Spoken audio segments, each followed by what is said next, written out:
So this is acrylic on canvas. Now, before I started the Milan program, I didn't know that canvas made such a big deal, or made such a difference, and it was such a big deal to use gallery wrap canvases. That's how new I am to the art world. So while I love this painting, it's on a really cheap, thin canvas. So I'm not sure what I'll ever be able to do with this, but anyway, this is one of my acrylic paintings from about 10 years ago.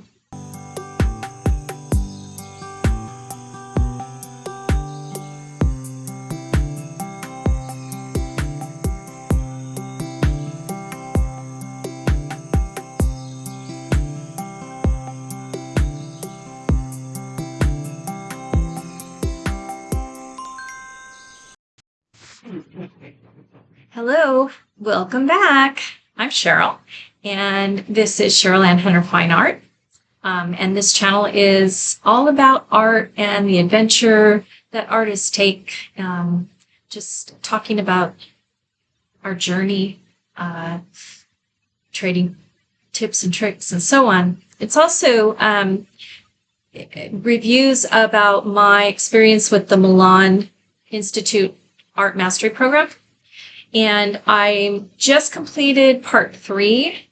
And I thought I would talk about some of my old work from probably, some of it goes back probably about 10 years. Some maybe, actually, some of it is 15 years old.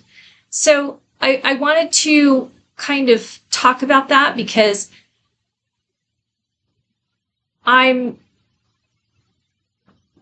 some of the pieces that I've done, I think are maybe comparable, maybe better, maybe not. I don't know. I've learned a lot, and I think that my skills overall are improving. But I feel like what I did with acrylics in the past, I think I was on the right track as far as my technique and results and so on. But I really enjoy the oil and the mixed media, so I've learned a lot through Milan as far as that goes. And so I'd like to share some of my old pieces. And then we'll get to the 2 new portfolio pieces that I did this week. Let me start with what I think is the oldest one of the group.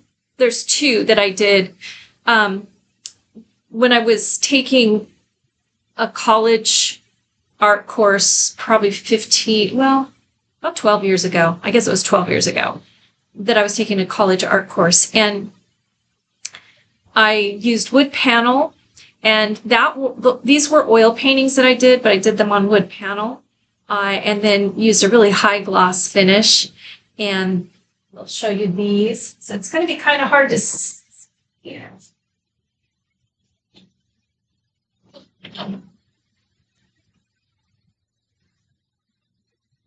All right, so I don't know, because they're so highly glossy, but this was one that I did back then. So it's on board,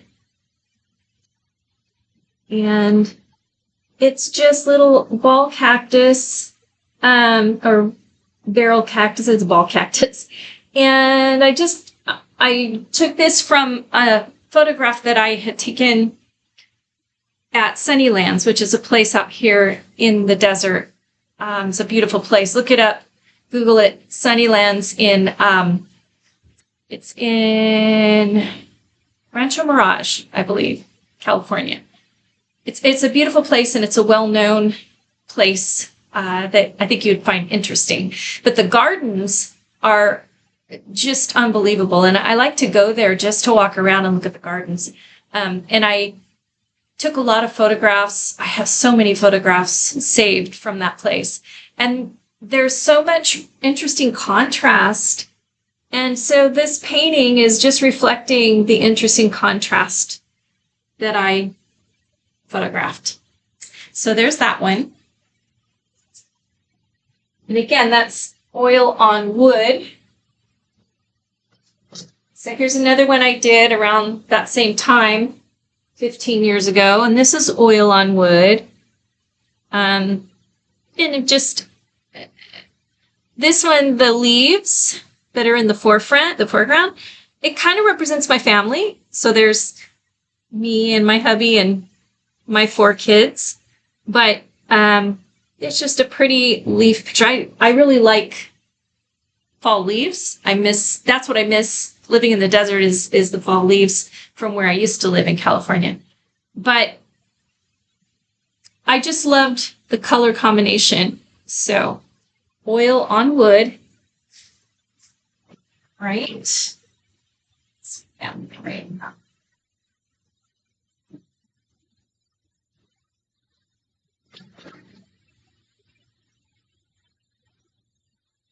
This was probably the next soonest one. My brother-in-law, Jesse Dinkle, he's a photographer. He does a lot of wildlife photography, and he's given me permission to use any of his pictures that I want to do paintings from. So I love roadrunners. You know I like ravens, but roadrunners too. And this is one of the pictures he did. I know this is a big no-no. Tangent edges. But in the photograph, it's almost to the edge of the photograph. So I was painting it just like the photograph. But this is one of my favorites. And this is acrylic on canvas. So it's acrylic on gallery wrap canvas. You can't tell really, but I painted the sides a light sand color. But yeah, so that's that one. And then this one, just gonna leave it there. This one, feral cactus at night, and it's acrylic on canvas. I'm going to probably, I'm gonna take some oil paint, and I think I'm gonna do something with this. I really like this one. I think it's interesting, but it just needs a little bit more to make it stand out. So I'm going to probably touch it up with oil paints.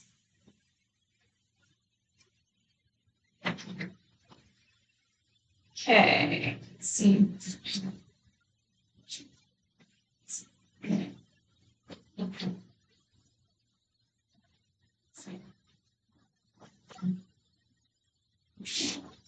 Okay, so we also have beautiful quail that visit around our house here in the desert. So I wanted to do one of a quail. So this is acrylic on canvas. Now, before I started the Milan program, I didn't know that canvas made such a big deal, or made such a difference, and it was such a big deal to use gallery wrap canvases. That's how new I am to the art world. So while I love this painting, it's on a really cheap, thin canvas. So I'm not sure what I'll ever be able to do with this, but anyway, this is one of my acrylic paintings from about 10 years ago. Okay.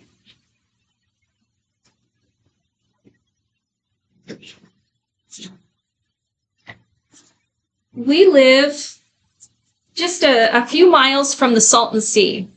The Salton Sea is an accidental lake. Well, that originally its primitive lake was out in the thermal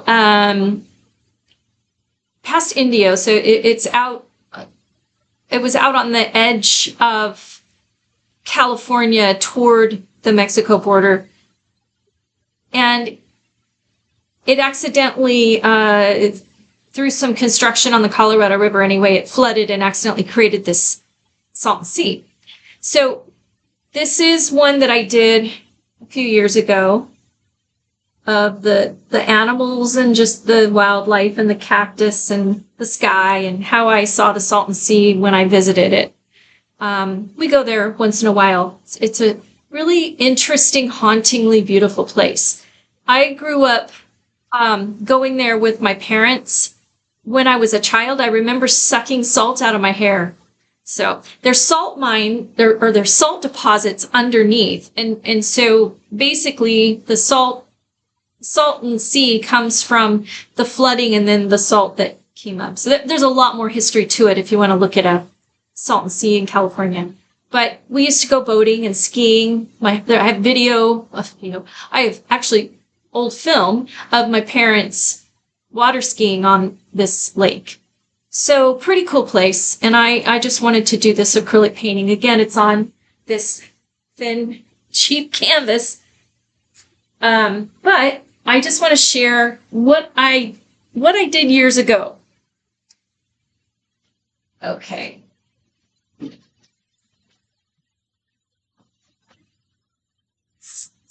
I am also going to share with you the pet portraits that I was commissioned to do. So I'm going to put them up here, and I'll talk about them in a minute. But let me show you my two portfolio pieces, the latest ones that I've done, and then I've started work on a couple of more. They're just in the the basic background stage. So I'm just doing the acrylic background right now. Okay, so this was, I haven't painted the sides on it yet, but this is the birthday pony. Okay, and that is My Little Pony that I grew up with. We were a family. Both sides of my family were farmers and raised animals, and so I grew up with that. We were very, very, I would say lower middle class. I won't go so far as to say we were poor, but we definitely struggled. And so we grew our own food, and then we had horses and animals. And in those days, in the 60s where I lived, everyone who had animals was usually like me. They were barefoot and kind of poor. The people that didn't have animals usually, they lived in the nice houses with the green lawns, and we lived on a big ranch. We rented it. We didn't even own it. But I grew up, and this was the pony that I had for a number of years, up until I was 10. And then we moved to a track house. They bought a track house. We got rid of all the animals, and I lost my pony. I was so devastated. My little pony Patches. That's not me on Patches. I tried to paint myself, but I just couldn't do it. So I just made up this little girl myself. She's a chubby little thing, but that's okay. She's happy. She's smiling. That little face was really tricky. I don't know why I keep making myself suffer through little faces. I have to think about that. Why am I doing that? But anyway, there's Patches, the birthday pony. And this is oil. I started with acrylic, did a lot of the painting in acrylic, and then went over it in oil. Okay. And I just finished this one. In fact, it's kind of still wet. So this is just an 8x10 canvas. And this one is called Just Dance. And I did a video of the painting process of this one. Again, the little faces, hers was really hard to do. Her hands are chubby because I don't know. So I like it. I like the colors. And like I said, I don't know. I'm comparing this and the other one, some of my other paintings, to like the Roadrunner. And I'm thinking, okay, I don't know. Is there improvement, or am I just still kind of doing the same thing I was doing? I know a lot more, but it doesn't mean that my skill is any better. That's on me. So I've learned a lot, but now I've got to apply it and just keep practicing. And I understand that. So here we go. All right, so this one up here.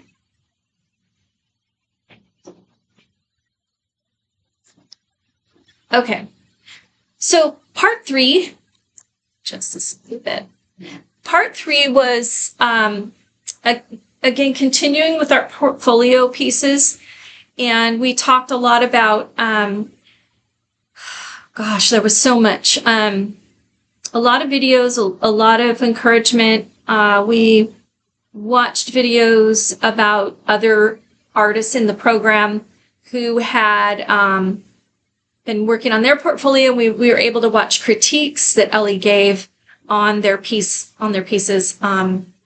And that was really helpful. I think I talked about that in the last video. It's really helpful because you can see what they're looking for. How would somebody at that level of art in the art world, how do they judge a painting? What are they looking for? And that's really helpful for me. We also learned, of course, about varnishing our paintings, just finishing them up and so on. What else? We learned about a little bit more about just our own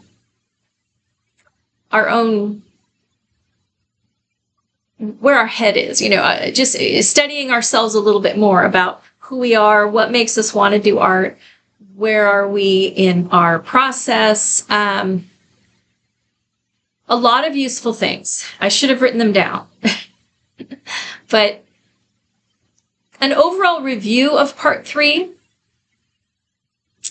it's the exciting part because it's where you get to start your portfolio. So I was anxious and excited to get to this point, and I still am enjoying it. Now, the portfolio, of course, it's all on your own time. It's up to you. You don't have to do it. Nobody's looking at you. They're not calling to ask, hey, did you finish your assignment? You're not getting graded. So it's like, it's kind of, okay, this is what it's going to be like. You're going to be out on your own. You're going to take your skills and you're going to paint 40 hours a week. Well, all of us have different types of lives, time schedules, even goals. Since I'm retired, I do work. I stay home and take care of my son, and I collect Social Security, and so I retired in order to stay home with my son. So for me, I have time. I have to fit it around him and his needs, but I do have time. But I don't necessarily need to work that long or that many hours. While extra income is going to be great, and I would love to be able to someday sell my art because I want people to, I want to share it, and I want people to be looking at it. I want it to be in their homes. I want, that's the purpose for me, is doing art. It's like music. You do music. It's not just for you to hoard and for yourself. You want to share it. So the same with art. So of course I want to be able to sell my art. I've given so much away. I'm still giving a lot of pieces away. Like these, I'm not going to be able to price sell those, but where was I going with that? Oh, so not everyone has the need for the income or even the desire to be a full-time artist, but I've learned enough so far, and I know that I'm going to be learning a lot more in part 4 about marketing and so on and branding in order to take that next step. So for me right now, it's just getting into a good habit. It's honing my skills. I'm nowhere near ready to go do a show until I have pieces that I really feel confident people are going to want to buy.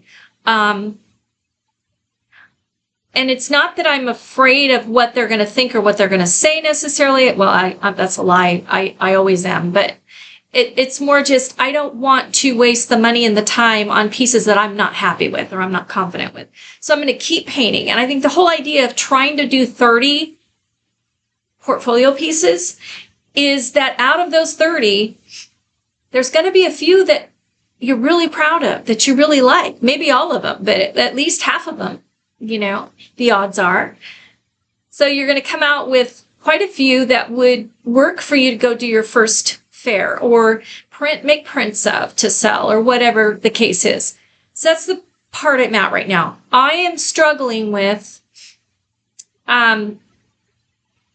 seeing canvas tooth in my paintings that I don't like.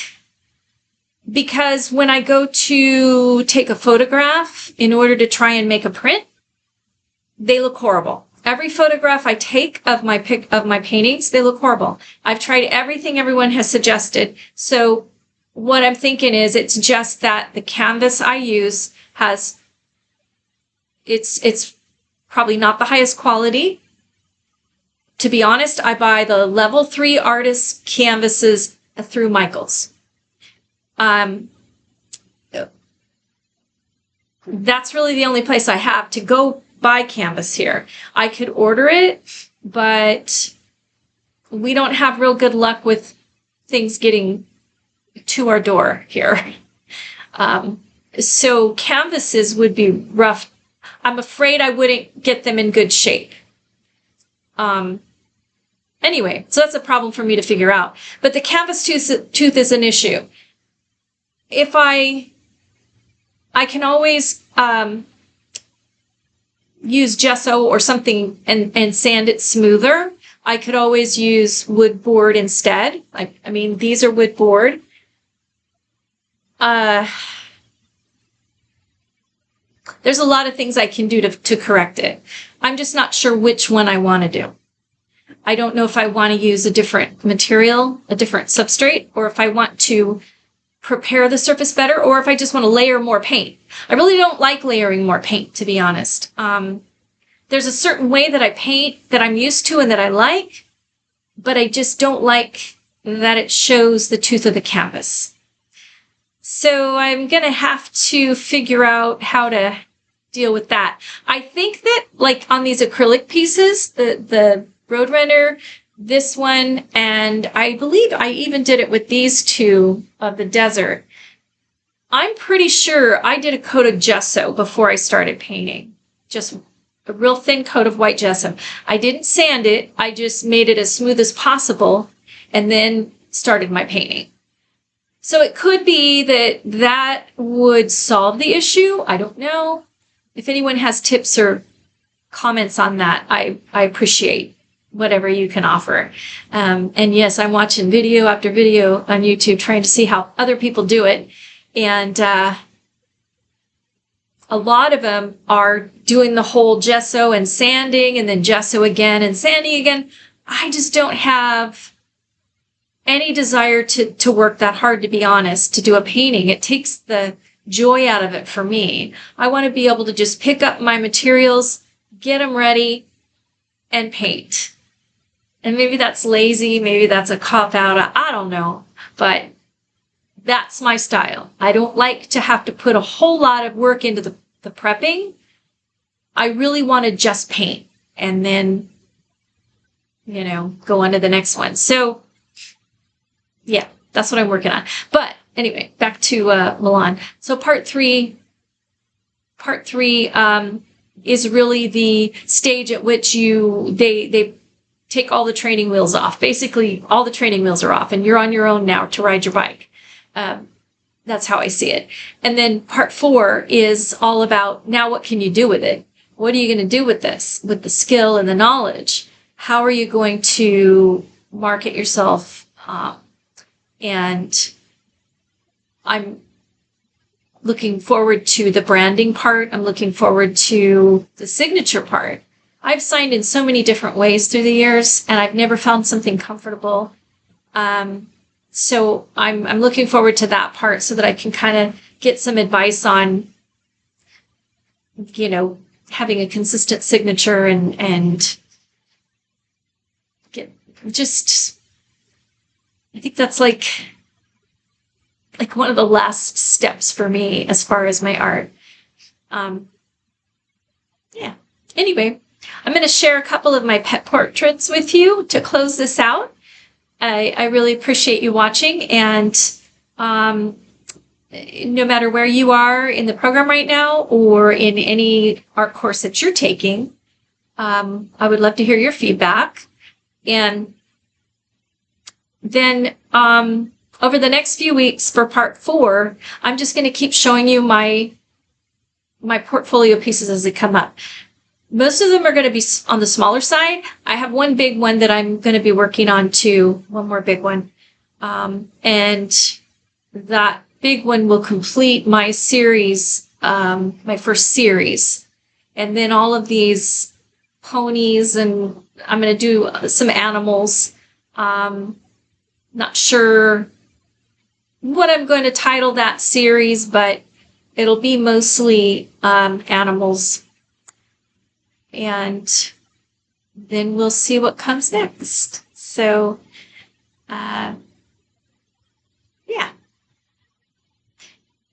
So here's my pet portraits and a few other commissions that I've done through the years. So this is Barney, and this was for a friend, their dog. And this is another one I did for a family member. This was for my cousin. And this one was commissioned for a friend of my mom's. This was commissioned for a family member, Freckles. And this is my mom's dog, Olivia. I did that one for her. This is a large painting I did for a place in our town. This was just a forest painting I decided to do. This was for my daughter for her new house.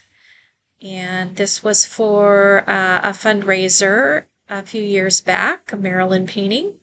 And then this was just one for a friend. So there we go. I hope you've enjoyed this little catch-up. It's getting down to where there's not a whole lot to report. But at the end of the next month, or next couple of months, as I build my portfolio and as I close out the program and graduate, I'll definitely share that with you and have you along for that ride. And then I'll do a full course review, a short one, just covering everything that we learned and what I think it's done for me, and we'll see what paintings I have at that point and where I am in my confidence level. So thanks for watching, and I will see you on the next one. Bye-bye.